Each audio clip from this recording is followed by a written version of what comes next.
Hey everyone, Greg Plotkin from American Farmland Trust coming to you today to talk about Healthy Soils Week in California. I've got Tom Stein, California Deputy Director, with me today. Hey Tom, how you doing? Hey, Greg.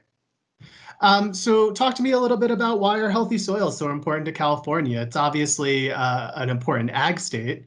So what are your thoughts? Yeah, soil health is critical, and it's really the foundation for sustained agricultural production. I mean, it's literally where your food comes from, and which is huge in a state like California, where we've got over 75,000 farms and farmers that depend on it, and not to mention the rest of the world that gets their food from California.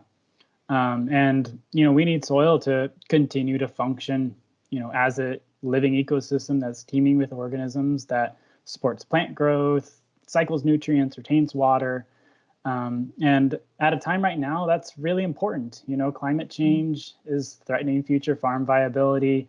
Implementing soil health practices not only combats the potential effects of climate change, but also makes those farms more resilient to those impacts when they come. Yeah, and so, AFT was founded 40 years ago, and, we've been talking about the benefits of practices that build soil health for 40 years. But in 2020, what's AFT doing to scale these types of practices up in California? Yeah, it's a great question. A lot of this stuff isn't necessarily new to us, new to others, and new to farmers. There's been a lot of research and a lot of work going out there, but there's still a lot of gaps to be determined and some risks to be sorted out. And especially on like some of the economic and financial sides, if farmers were to, whether the investment's worth it to implement these practices, and especially on leased lands where farmers don't, own the soil, own the ground that they farm from. And the Healthy Soils program reduces the risk and uncertainty associated with these practices.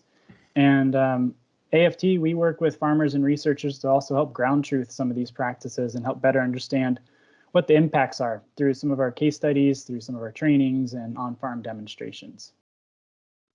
And just this week, during Healthy Soils Week, we're actually hosting a webinar to train others on how to do some of these analyses, how to create case studies.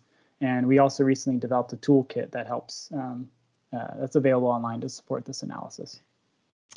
So how about the California Department of Food and Agriculture?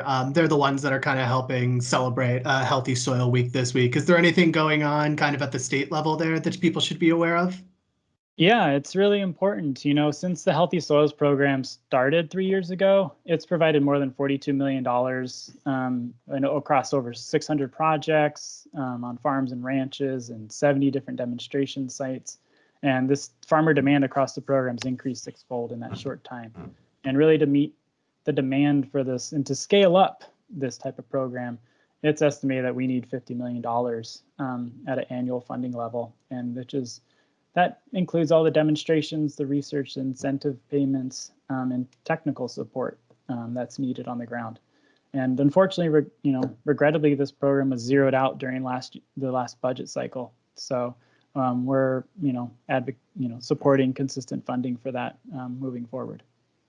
Certainly seems like an important program. Hopefully you guys can get some funding back on the table. Tom, thank you for joining us today. If you'd like to learn more about American Farmland Trust and how we promote practices that build soil health in California, please visit our website at www.farmland.org.